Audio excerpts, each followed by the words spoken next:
Hamas మొట్టమొదటి Israel మీద దాడి చేసి అక్కడ ఉన్నటువంటి 1400 మంది ప్రాణాలు తీసి దానికి ప్రతీకారంగా ఇజ్రాయెల్ దాడి చేస్తూ ఉంది. 240 మంది బందీలను పట్టుకెళ్తే అందులో 100 మంది దాకా విడిచిపెట్టబడ్డారు. 100 మంది ఇంకా 140 మంది దాకా ఉన్నారు. వాళ్ళని విడిపించడం కోసం యుద్ధం చేస్తున్నటువంటి వేళ ఆ తర్వాత కాలంలో చిన్నపాటి ఎదురు దెబ్బలు తీస్తూ వచ్చినటువంటి హమాస్ ఇప్పుడు తొలిసారిగా 102 రోజుల తర్వాత అతిపెద్దదైనటువంటి దాడికి పాల్పడింది. మిస్సైల్ అటాక్ ఇజ్రాయెల్ మీద చేసింది. Massive rocket attacks by Hamas and southern Israel amid the raging war in Gaza. Hamas launched back-to-back 50 rockets on the southern Israel city of Netivot. The attack on Netivot appears to be the largest rocket barrage from Gaza in weeks.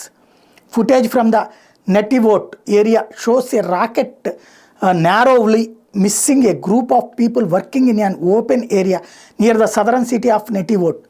ఇది అక్కడ ప్రజలందరూ గుమికూడు ఉన్నటువంటి ప్రాంతాలు లక్ష్యం చేసుకుంటూ missiles ప్రయోగించింది. అయితే అవి కాస్త దారి తప్పిని విధ్వంసం అయితే చేయడానికి ప్రయత్నించింది. ఐరన్ డోమ్ ద్వారా ఇజ్రాయెల్ తనను తాను కాపాడుకుంది.